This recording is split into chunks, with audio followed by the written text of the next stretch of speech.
Good morning to all of you. जैसा कि आप जान रहे हो कि आप लोगों का एग्ज़ाम जो है बहुत पास में आ चुका है और हम लोग डिजीज़ से कुछ चैप्टर्स को क्लियर कर लिए थे और आज हम लोग भी उसी क्रम में एक दो तीन चार चैप्टर है, तीन चार डिजीज़ है जो बार बार पेपर में आता रहता है, उसको भी हम लोग समझ लेते हैं।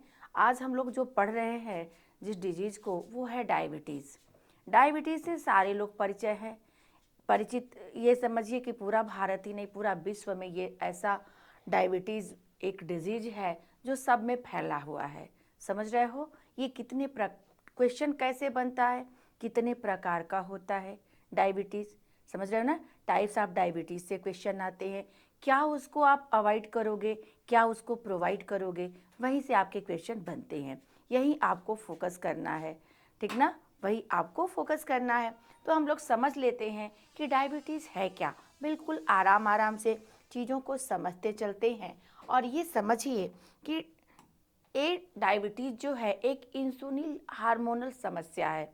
समझ रहे हो, आप जानते ही हो कि अग्नाशय इंसुलिन का स्राव करता है और इसी का कम कम कम सिक्रेशन, ज़्यादा सिक्रेशन, जो भी अगर किसी भी चीज़ का सिक्रेशन जो होता है कम और ज़्यादा, ये दोनों इफ़ेक्टिव होता है, करता है ना पूरे शरीर को, पूरे बॉडी को। तो ये हम समझ लेते हैं आराम से, बहुत कम टाइम लगेगा और बहुत सारी चीज़ें क्लियर हो जाएंगी। ओके, जैसे डायबिटीज़ है तो ये देखो, मधुमेह न केवल भारत के लोगों की समस्या है बल्कि पूरे विश्व की समस्या है। और ये जो लंबे समय से बीमारी चली आ रही है, इसको हम कई नामों से जानते हैं। इसको आप क्या क्या कह सकते हो, इसको आप शुगर के नाम से जानते हो, समझ रहे हो ना, चीनिया रोग भी कहते हैं इसको, चीनिया रोग के नाम से भी जानते हैं।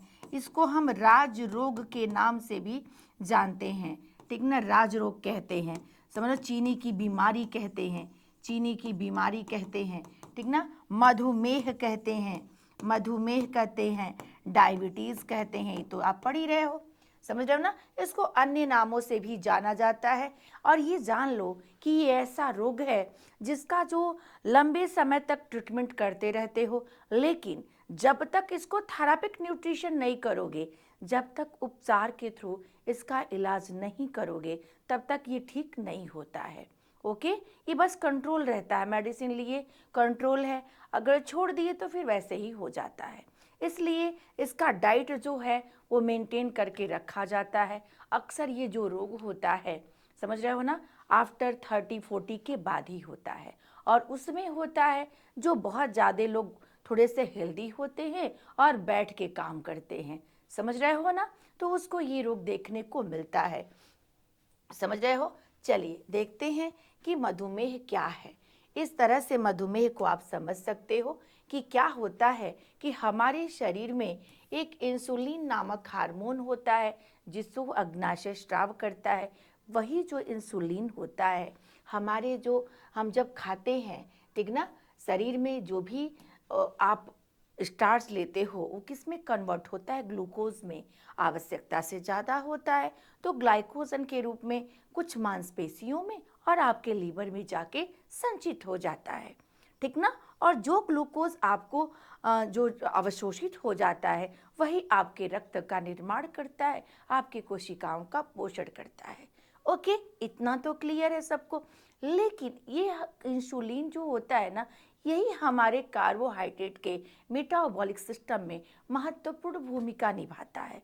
जब ये हार्मोन हमारे शरीर में जब क्या होता है, ग्लूकोज ऊर्जा में बदलता है, जब यह इंसुलिन कम हो जाता है, यही इंसुलिन की कमी हमारे शरीर में हो जाती है, तो ग्लूकोज क्या होता है, रक्त में बदल ना, मतलब कि रक्त में जो होता है ना, ये आने लगता है, रक्त में आपका निकलने लगता है, समझ लो, रक्त में इसकी मात्रा जो होती है ज़्यादा हो जाती है, यानी ऊर्जा नहीं दे पाता। जब इंसुलिन हमारे शरीर में नहीं बनेगा, कम बनेगा, तो ग्लूकोज क्या होगा, वो हमारे ब्लड में इसका स्तर जो है वो बढ़ने लगेगा।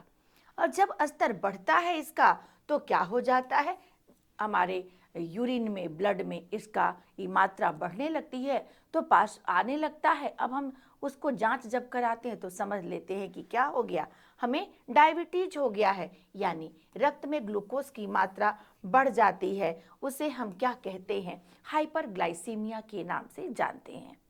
ये ध्यान रखिएगा, ठीक ना। अगर बढ़ गया तो हाइपर, कम हो गया तो हाइपो।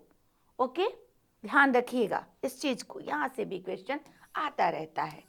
तो पूरी तरह से आपने देखा कि इंसुलिन का मेटाबॉलिक जो सिस्टम है कार्बोहाइड्रेट का, उसी को इंसुलिन पूरी तरह से मैनेज करता है। अगर वो कम स्राव करता है तो ये मेंटेन नहीं हो पाता और हमारे शरीर में ग्लूकोज ऊर्जा ना देकर वो रक्त में बढ़ने लगता है और डायबिटीज नामक बीमारी हो जाती है। ये जो डायबिटीज होता है ना, ये 4 टाइप्स का होता है। ओके, कई टाइप्स का, 4 टाइप्स का होता है। पहला जो टाइप्स है डायबिटीज का, इसमें शरीर में इंसुलिन बनना बंद हो जाता है, ठीक ना, ध्यान रखिएगा। इसमें शरीर में इंसुलिन बनना बंद हो जाता है और क्या होता है, यह बच्चों और युवाओं में ज़्यादा पाया जाता है। इंसुलिन ही नहीं होता है, कभी कभी हेरिडिटी भी होती है, जैसे मदर्स फादर में किसी को है तो भी ऐसा हो जाता है। इसमें इंसुलिन नहीं बनता है और ऐसे में इस कंडीशन में ये डायबिटीज नामक रोग हो जाता है, जैसा कि आप समझ लिए वो पहले ही। तो ये ध्यान रखना है कि टाइप 1 पूछता है कि टाइप 1 किस में होता है, तो आपका आंसर क्या होता है, यह बच्चों और युवाओं में पाया जाता है। ओके, जो 2 टाइप्स का डायबिटीज है, इसमें जो हमारा इंसुलिन बनता है, कम बनता है, लेकिन सही से उसका यूटिलाइज नहीं हो पाता है, तो ये क्या होता है, तो भी हमें हमारे रक्त में ग्लूकोज का स्तर बढ़ जाता है, जिसे हम डायबिटीज के नाम से जानते हैं। यह किसका होता है, यह एडल्ट पर्सन को होता है, ये बच्चों और युवा में होता है और ये किस में हो जाएगा, एडल्ट में होगा, ठीक ना, एडल्ट पर्सन को होगा। ओके, तो यहाँ तक समझ में आ गया, बहुत छोटा सा क्लास है। ओके, तीसरा जो डायबिटीज है, जेस्टेशनल है, इसको हम क्या कहते हैं, गर्भावधि का डायबिटीज के नाम से जानते हैं, ठीक ना। इसमें क्या होता है कि जब गर्भ में शिशु आता है उस समय बहुत सारे हार्मोन्स जो होते चेंज होते हैं, ठीक ना, आप तो इतना जानते ही हो। अब ऐसे में क्या होता है कि कुछ महिलाओं में, सबके में नहीं, कुछ महिलाओं में होता है जो बाद में ठीक हो जाता है। इसमें भी इंसुलिन क्या होता है, उसमें कम स्राव होने लगता है। इस कंडीशन में आप देखते हो कि जब भी एक लेडी प्रेग्नेंट होती है तो सारे उसके टेस्ट कराए जाते हैं, जिसमें शुगर का टेस्ट भी होता है।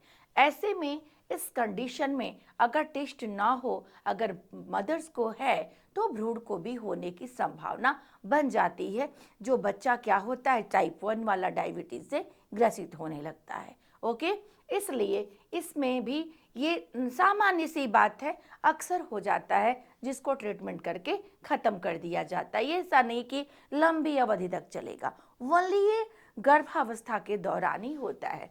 जुवेनाइल डायबिटीज जो होता है, ये 20 वर्ष से कम उम्र वाले के, जो 20 वर्ष से कम उम्र के बच्चे होते हैं उनमें पाया जाता है।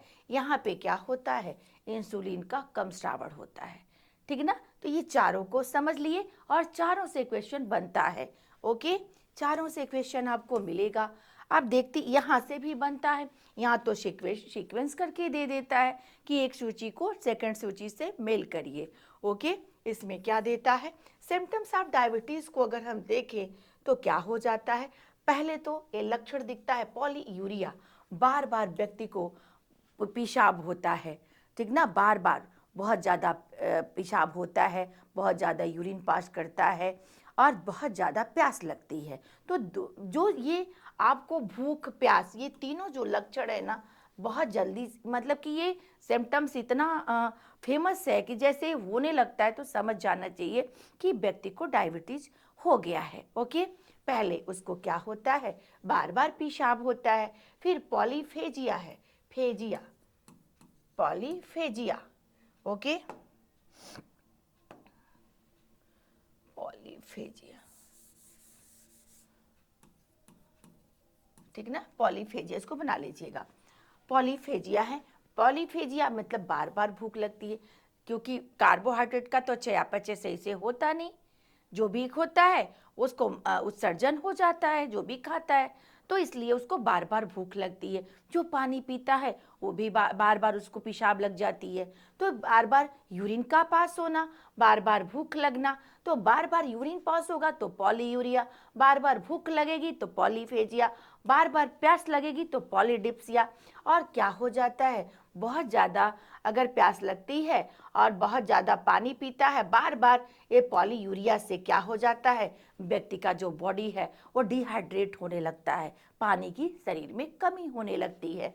तो इस स्थिति निर्जलीकरण की स्थिति उत्पन्न हो जाती है। और जब पानी ही नहीं रहेगा हमारे शरीर में, ऑक्सीजन की मात्रा कम हो गई, तो ऐसे में क्या कंडीशन में क्या होने लगता है, थकान लगने लगती है। ये सारे जो सिम्टम्स हैं ये आपके डायबिटीज़ के एक नहीं बहुत सारे सिम्टम्स हैं।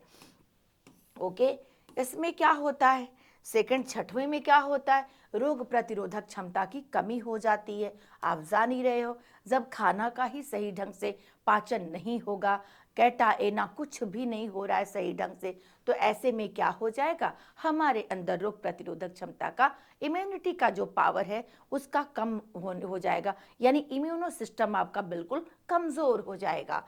और जो भी कोई घाव इस व्यक्ति को, ऐसे पर्सन को, डायबिटीज़ का जो पर्सन होता है, जो पेशेंट होता है, उसको कभी भी कोई घाव हो जाता है तो वो क्या होता है, जल्दी भरता नहीं है, समझ रहे हो ना। इसलिए देखते हो उसको साइट्रस ग्रुप के फल देने चाहिए, ताकि कोई भी घाव होता है तो विटामिन सी देना चाहिए भरने के लिए। और डायबिटिक कोमा, बहुत ज़्यादा कंडीशन खराब होने लगती, बहुत ज़्यादा बढ़ जाता है, शुगर 400-500 चला जाता है, समझ रहे हो ना। तो ये क्या हो जाता है, इसको हम डायबिटिक कोमा के नाम से जानते हैं। और ऐसे में पूरे शरीर में स्वेलिंग आने लगती है, समझ रहे हो ना। नाड़ी संबंधी विकार होने लगता है, तंत्रिकाएं जो होती हैं शून्य पड़ने लगती हैं, व्यक्ति की मेमोरी जो होती है वो भी थोड़ा लॉस होने लगती है। ग्लाइकोशूरिया, रक्त में ग्लूकोज की मात्रा जब आती है उस कंडीशन को ग्लाइकोशूरिया कहते हैं। मांसपेशियों का क्षय, व्यक्ति बहुत पतला सा दिखने लगता है।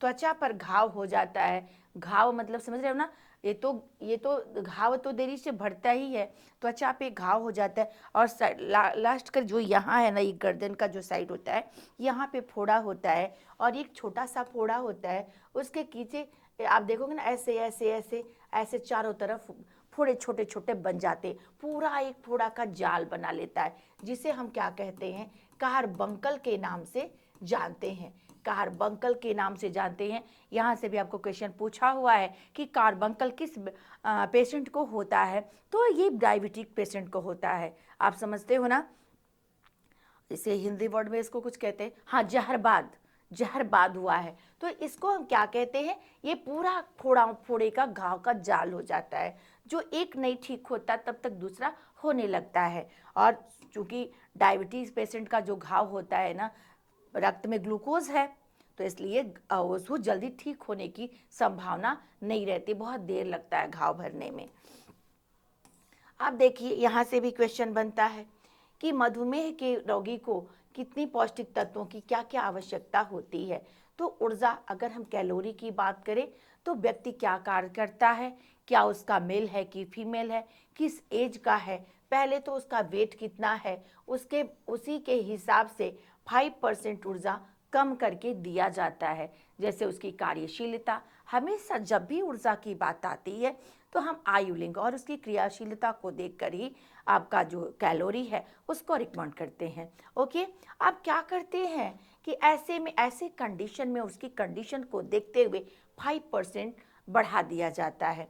प्रोटीन की अगर हम बात करें तो ये जो होता है, इसको हाई प्रोटीन डाइट की ज़रूरत पड़ती है। मधुमेह के रोगी की सामान्य की अपेक्षा दुगनी प्रोटीन मात्रा बढ़ाकर दे देनी चाहिए। ओके, क्लियर है। कार्बोज कितना देना चाहिए, यानी CHO, कार्बोहाइड्रेट कितना देना चाहिए, तो कितना दोगे, सामान्य वजन वाले व्यक्ति में 40% कैलोरी की प्राप्ति कार्बोज से होनी चाहिए, कार्बोहाइड्रेट। और जानते हो, जो भी कार्बोहाइड्रेट आप दोगे पॉलीफॉर्म में दोगे, आप ना तो मोनो दोगे ना तो डाई दोगे, आप किस फॉर्म में दोगे, पॉली। देखो ये, लेकिन यह पॉलीसेक्राइड फाइबर युक्त तो होना चाहिए। ओके, फाइबर युक्त तो होना चाहिए। क्यों? क्योंकि ये लो कैलोरी देगा ना, ये लो कैलोरी देगा और आपके पाचन को अच्छा सही रखेगा। तो न कि चीनी गुड़, मीठा नहीं देना, मोनो नहीं देना, ये जो कि मोनो है, लेकिन आपको किस फॉर्म में देना है? पॉली फॉर्म में देना है। फैट की अगर हम बात करें तो कुल ऊर्जा का वली जितना टोटल ऊर्जा उसको एक दिन में दे रहे हो उसका 20% भाग वसा का होना चाहिए, स्वस्थ वसा। और ये कैसी वसा होना चाहिए? स्वस्थ वसा, असंतृप्त ऑयल होनी चाहिए, ठीक ना। और संतृप्त ऑयल होनी चाहिए, जैसे मूंगफली, सरसों का तेल, एवोकाडो, सनफ्लावर, जैतून ऑयल्स, ये सब देना चाहिए, जिसमें आपका ये संतृप्त है, ये स्वस्थ वसा के नाम से जानी जाती है। ओके, क्योंकि अक्सर तो मोटापा होता है, मोटे वाले व्यक्तियों को होता है, लेकिन ऐसी भी बात नहीं है, दुबले दुबले व्यक्तियों में भी इसका देखने को हमको मिलता है। एक रीजन इसका मोटापा बस नहीं होता है। ओके, समझ रहे हो ना। तो ये अब विटामिन कैसा देना चाहिए? विटामिन में विटामिन ई युक्त सी देना चाहिए, क्योंकि घाव कोई भी होता है तो जल्दी नहीं भरता। ओके, तो इसको विटामिन सी और ई युक्त खाद्य पदार्थ लेना चाहिए, समझ रहे हो ना। क्योंकि ये होता है ना, त्वचा पे फोड़े फुंसी घाव नहीं होने देता विटामिन सी जो है। खनिज मिनरल्स में क्या लेना चाहिए? हरी और ताज़ी सब्जियां लेनी चाहिए, मतलब ताज़े फल, साइट्रस फ्रूट्स के फल लेना चाहिए, मीठे वाले नहीं लेना चाहिए, बिल्कुल खट्टे वाले लेना चाहिए। तो खट्टे वाले फल, हरी सब्जियां, ये सब उसको आहार में देना चाहिए, समझ रहे हो ना। तो अगर आपसे क्वेश्चन पूछ रही हैं, मैं पूछ दूं कि इसको कैसा देना चाहिए, तो आपको कम कैलोरी और उच्च प्रोटीन की ज़रूरत होती है। उच्च प्रोटीन वाला आहार देना चाहिए। ओके, क्वेश्चन है ना कि कैसा देना चाहिए? कम कैलोरी और उच्च हाई प्रोटीन डाइट देना चाहिए। ओके, अब ये समझ में आ गया, बहुत छोटा सा चैप्टर है और यहीं से 2-3 क्वेश्चन आपके। एक तो आपका यहाँ का मोस्ट इम्पॉर्टेंट, हम फोकस किस पर करेंगे ये भी ध्यान रखिएगा कि अगर हमको फोकस करना है तो किस पर करेंगे। एक तो क्वेश्चन इससे बनेगा कि आपका कौन सा आहार कैसा होना चाहिए, तो आपका कम कैलोरी उच्च प्रोटीन। ओके, दूसरा क्वेश्चन अगर पूछा जाएगा तो डायबिटीज़ के प्रकार से, ओके, प्रकार से। और तीसरा क्वेश्चन पूछा जाएगा तो इसके पौष्टिक तत्वों की आवश्यकता। फिर चौथा क्वेश्चन इंसुलिन से पूछ लेगा कि इंसुलिन हार्मोन का मतलब कि किसके कम सिक्रीशन के कौन सा रोग हो जाता है, तो डायबिटीज हो जाता है। ओके, बहुत छोटा सा चैप्टर है, अच्छे से पढ़िएगा, अच्छे से क्वेश्चन को सॉल्व कर लीजिएगा। फिर मिलते हैं नेक्स्ट चैप्टर में। Thanks to all of you. देखते रहिए, सब्सक्राइब भी करते रहिए, और ऐप पे भी जिसको क्लास चाहिए वहाँ पे आप जाके सृष्टि द क्रिएशन प्ले स्टोर पे लोड कर लीजिएगा। उसको डाउनलोड करने के बाद उसमें आप देखेंगे तो फीस भी बहुत कम है। लक्ष्य बैच CLT का ज्वाइन करेंगे जिसमें आपको GS+ ये दोनों मिलेगा। Okay, thanks to all of you.